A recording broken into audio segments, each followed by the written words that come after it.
بیا هم ستړي مه سئ، ښه راغلاست. او ما مخکې یاده وکړله چې سناتور صاحب ګل احمد عظیمي به راسره میلمه وي په مشرانو جرګه کې د فراه د خلکو استازی.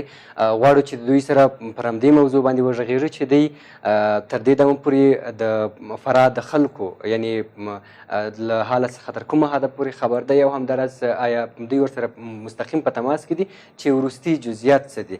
سناتور صاحب ستړي مه سئ او د روژې مبارکه میاشت دې تاسو ته مبارک وي. مننه، تاسو ته دې مبارک. ډېرې مننه سناتور صاحب. غواړو چې د فراه د حالت څخه خبر شو. د فراه د ولایت د سقوط اصلي لامل څه و او اوس څه وضعیت دی په فراه کې؟ د لوی خدای په نامه سلام تاسو ته او د تلویزیون درنو لیدونکو ته. تاسو ته بهتره معلومه ده چې فراه ولایت د افغانستان د پلازمین نه تقریبا 1000 کیلومتره لیري پروت دی، همپولې دی د ایران د اسلامي جمهوریت سره. او په دې وروستي وختو کې د افغانستان د حکومت مخالفینو خپل تحرکات هلته زیات کړي دي. دوی شپې مخکې د 2 استقامتو نه د فراه په ښار باندې حمله وکړه. حتی په د یو استقامت د فراه فرارود د عمومي لارې د یو کلی د دریګي نه چې وصل دی په ریاست امنیت ملي د فراه د دې مسیره چې دا مقاومت په شا وتنبول سو. د بل استقامت د پشترود د ولسوالۍ نه باغ پل د مسیره راغله. تقریبا د ښار بعضې ساحې ونیولې او د یو ورځ هلته دوی حضور درلود. د فراه خلک ډېر نګران، تشویش او ډېر وځورېده واقعا. خو بالاخره د افغانستان د وسلوال پوځ د کماندو قوتونه هم د ملي پولیس، هم ملي اردو، هم ملي امنیت ځواکونه فراه ولایت ته راغله او تصفیوي عملیات شروع کړه. نو پرون ورځ ډېره ارامه ورځ وه. منتها نن شپه بیا مخالفینو د خلکو د کورونو په استفادې سره د فراه پر امنیه قومنداني، د فراه پر محبس باندې حملات شروع کړي وه. تر دغه لحظې چې زه ستاسو سره خبرې کوم هم تقریبا 1 ساعت مخکې هلته جګړه روانه وه. ما مخکې د پول اردو د رئیس خان سره جناب یوریاخیل سره تلیفوني اړیکه ونیوله، د خلکو سره مې اړیکې ونیولې، د محبس د مسؤلینو سره مې خبرې وکړې، همدارنګه نور د پولیسو، د ملي اردو او د عامو وګړو سره تماس مې درلود. نو موږ هیله یو، دوی موږ ته اطمینان راکوي چې نن او سبا به دا مناطق موږ تصفیه کوو او وضعیت به ښه کېږي.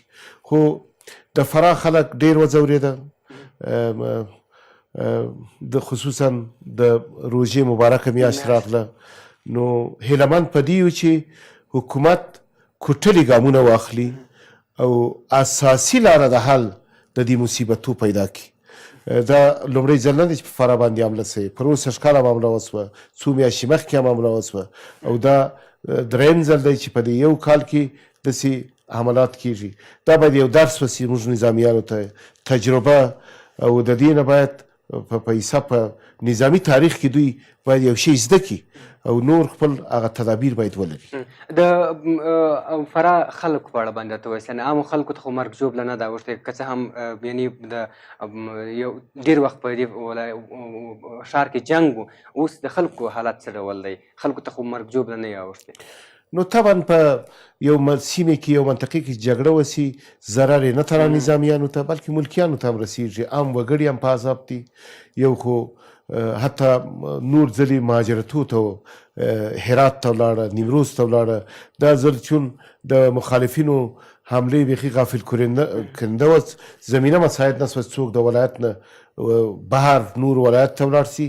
خو د خپلو کورونو نه بعضې فامیلونه ووته، دشتو خواته لاړه، غرو خواته لاړه او تلفات هم کم و بیش شته. خو خوشبختانه حکومت کوشش کوي وسلوال پوځ د عملیات تصفیوي عملیات باندې چې ملکي وګړو ته تاوان ونه رسېږي. یعنې د دوی دغه سست چې سلو دي، عملیات سلو دي، هم همدا علت دی چې هغوی د خلکو د کورونو څخه استفاده کوي. په همدې خاطر دوی نشي کولی چې تیز ولاړ شي ورباندې، هغه عملیات یعنې تیز بوځي. دقیقا یو علت همدغه دی چې د خونریزي نه، د ملکي وګړو د وژنې نه مخنیوی وسي. ولې دا اوس دغه ساحه چې مخالفین پکښې جګړه کوي، دا د ښار څلورمه ناحیه ده قاضي مسجد یو ساحه ده، مابس ته وصل، دا ټول کورونه دي. هلته نو دوی کوشش کوي چې داسې آهسته آهسته دا منطقه تصفیه کړي چې عام وګړو ته کومه ضربه ونه رسېږي. خو په هر حالت باندې د فراه د خلکو هیله، زموږ هیله د فراه د خلکو د استازو په توګه د افغانستان په ملي شورا کې دا ده چې حکومت باید خپل قوي تدابیر ونیسي، نور دا حملات باید تکرار نسی. ګورئ دا اوس خپله د افغانستان حکومت دا موضوع په ډاګ کړه چې په لسګونه سرتیري او نظامیان شهیدان سوي دي، زخمیان سوي دي. نو مخکې تر دې چې داسې یو حالت پېښ شي، موږ باید خپل تدابیر ولرو. په واسطه دې چې کماندو قطاعت په وخت و زمان ورسېده، هوایي ځواکونه د نړیوالې ټولنې هلته خپل عملیاتو دا شیانې شروع کړه. موږ ته دا د منلو وړ نه دی. د یو انسان پزه هم چې په وینو کېږي، نو دا خو نو دردونکې ده. تاسې اوس ګورئ په لسګونه کورونه، فامیلونه یې په غم کې کښېنسته. دا جګړه مالي زیانونه یې ورسول خلکو ته، او خلک دا اوس پریشانه دي. دا اوس دا سهار د 5 بجو نه چې زنګونه دوامدار راځي، ولې هلته تلیفونونه کار نه کوي، پس له 6 بجو نه کار کوي د سهار، چې مخالفین نه پرېږدي. تاسې باور وکړئ که دوامداره زنګونه دي چې موږ د دې حالت څخه وساتئ، موږ د دې حالت څخه بچ کړئ. نو هیله مو دا ده چې دا په د ښه حکومتداري د ټینګښت په خاطر، د خلکو د ښه امنیت په خاطر باندې، او د خلکو د هوساینې په خاطر باندې، او د دوی د اعتماد د جلبولو په خاطر باندې بنیادي کار باید وسي. خپل تدابیر موږ باید ولرو چې نور تکرار نسی، او حتی ضرورت نسی چې د نورو ولایتو نظامیان راسي، کماندوان راسي. خپله لوا لرو، موږ ملي پولیس لرو، ملي اردو لرو. په واسطه دي چې قهرمانانه د دفاع وکړه، خو بیا هم پر یو پلان، ستراتیژي، پر یو ټینګ امنیتي کمربند باندې باید دوی فکر وکړي. د فراه ولسوالۍ څنګه ارزوئ؟ د هغوی امنیت څه ډول دی؟ داسې ویل شوي دي چې هممهاله په ولسوالیو باندې هم بریدونه وشوله چې جنګ جریان لري. د فراه ولسوالیو امنیت څنګه دی؟ آیا داسې دی چې هماغه ولسوالۍ امن دي او شاوخوا ټول طالبان دي، که نه ولسوالۍ د دولت په لاس کې دي؟ ما مخکې تاسو ته چې ویل د ښه حکومتوالي په خاطر باندې همدغه ټکي ته تاسو ښه ټکي ته متوجه وکړه. فراه 10 ولسوالۍ لري، 15 ولسوالۍ خو قرارګاه د ولسوالیو فقط لکه امنیتي پوسته ده. هلته تنها د ملي اردو، ملي پولیسو او ملي امنیت کارمندان پکښې شته، نور نه هلته قاضي شته، نه مامور د مالیې شته، نه څارنوال شته. او دا ولسوالیګانې دي لکه پشت رود ښته دی، وصل دی په ښار باندې، بالابلوک وصل دی په ښار باندې. فکر وکړئ بکوا، ګلستان یا خاک سفید. نو دا فشارونه خو هلته چون دا ولسوالي فقط د پوستې نه خپل د ځان نه دفاع کولی شي، 1 کیلومتر اخواته هم نور حاکمیت نشته، هغه سیمې ټول مخالفین ته خوشي دي. نو همدغه فشارونه دي چې ولسوالي کې چې امنیت نه و، ولسوالي کې ښه حکومتوالي نه وه، خو نو ښار دغه دی چې خلک په اور کې سوځي. نو په دې خاطر مې ویل چې د عملیات چې کېږي، تصفیه کېږي، پس له هغه باید هغه منطقه وساتل شي. دا خدمتیان چې دا والي صاحب ته زه وایم، دا والي صاحب سالنګي ته بل ځلې مې هم ویلي دي، دا خدمتي کسان د ولسوالي ټول په ښار کې راوړي دي، تجمع یې دلته کړې، وایستوئ ولسوالي ته امنیت یې تامین کوي، او ضمنا د خلکو د حکومت ترمنځ هغه یو اعتماد پیدا سي، اړیکې ټینګ سي، خلک مطمئنه سي چې دا حکومت زموږ نه دفاع کولی سي. اوس خو یو تشویش ده، یو نګراني ده. نو هیلهمند یو چې دې ستونزې ته توجه وکړي. 15 نورې ولسوالۍ دي، هغه هم تر قوي تهدید لاندې دي تقریبا. دا اوس فراه ټوله تر تهدید لاندې دی. پر اناردرې حمله وکړه، څو ورځې مخکې پر جوین چې امنترین ولسوالي وایي، اناردره پر دیو حمله وکړه، د فراه پر نورو مناطقو حمله وکړه. نو فراه یو ستراتیژیکه نقطه ده. یو خو د مخدره توکو د قاچاق هم د ترانزیت قوي لاره ده چې تمویل کننده د مخالفینو خو دغه مخدره توکي دي. بل هلته ټاپي پروژه تیریږي چې دا یو عمل منفیه یو پروژه ده، او ایران ته کوشش کوي چې دغه پروژه ته ستونزې پیدا کړي. بند بخشابات مثلا د اوبو ده، درسته دقیقا ګاونډیان په دې خوشحال نه دي. نو په څنګ کې د چابهار پروژه ده، او ضمن د هغه ټولټاکنې انتخابات هم په مخ کې دي، په خلکو کې وحشت و دهشت، فشارونه چې په هلمند کې پر طالبانو باندې دي، هلته نړیوال قوتونه ډیر دي، یو قول اردو زموږ ستاسو هلته دی، دوی مجبوره کړه چې کوچ وکړي فراه خواته. دا فشارونه ټول عامل د دې سوه چې فراه خلک اوس په دې اور کې وسوځي. داسې هم ویل کېږي چې د فراه د طالبانو سره د ایران دولت مرسته کوله، او داسې هم ویل کېږي چې د دې ځای د ایران د یعنې دولت هغه وسلې هم موندل شوي دي، داسې قومندان ویلي وه که چا ویلي وه.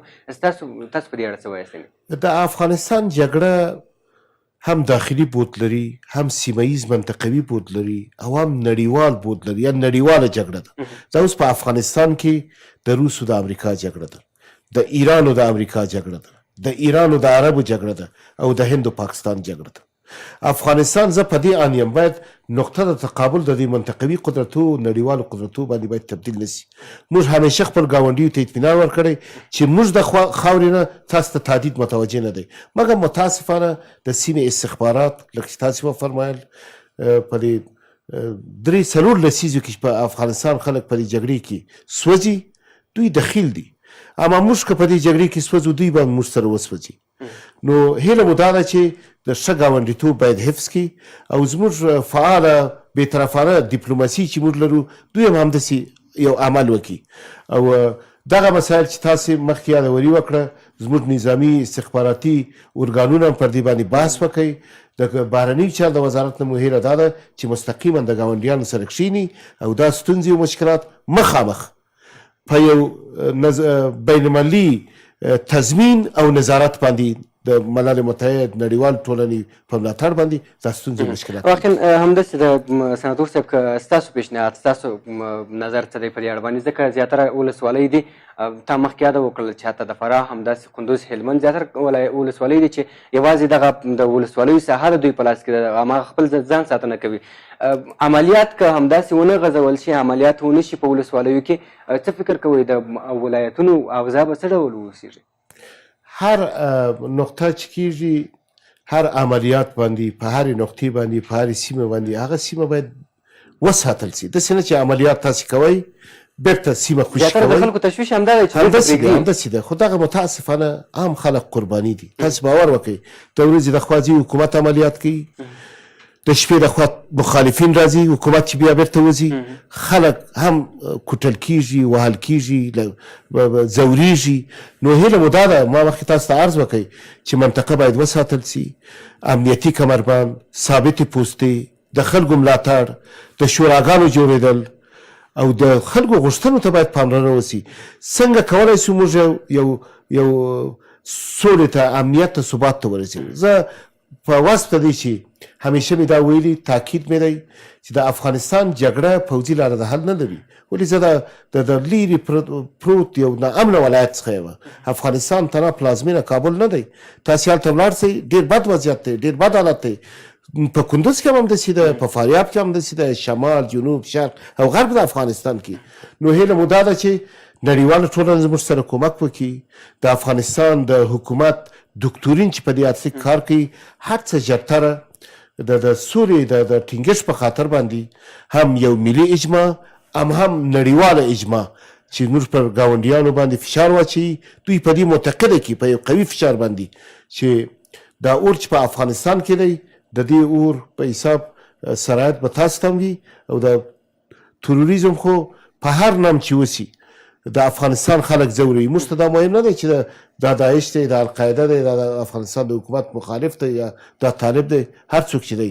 نړیواله ټولنه باید د تروریزم نه یو واحد تعریف ولري او ټوله سره یو ځای سي، او د افغانستان خلک د دې بدبختي او مصیبت نه نشوي. ډېره مننه سناتور صاحب. هیله ده چې نن د روژې د مبارکې ورځې لومړنۍ ورځې په خاطر باندې، زه پوهېږم د هغوی باداران خو هېڅکله هم دا نه غواړي، خو د دوی په زړونو کې د رحم اوبه تېرې شي، او د فراه پر خلکو او همداراز د نورو ولایتونو پر خلکو باندې زړه وسوځوي. ډېره زیاته مننه. زه غواړم په استفاده د وخت یو خبره هم وکړم. د افغانستان حکومت ته وایم، د افغانستان د حکومت مخالفینو ته وایم، هغه کسان چې ورځ افغاني او اسلامي احساس لري، د دغه روژې په میاشت کې باید یو اوربند مراعات کړي چې زموږ خلک آرام آسوده هغه فریضه پر ځای کړي. واقعا ډېره مننه. ځوانانو د جمعې په ورځ باندې تېره جمعه لاریون هم کړی و په همدې اړه باندې چې د روژې په مبارکې میاشت کې باید اوربند اعلان شي او دوی په خپله هم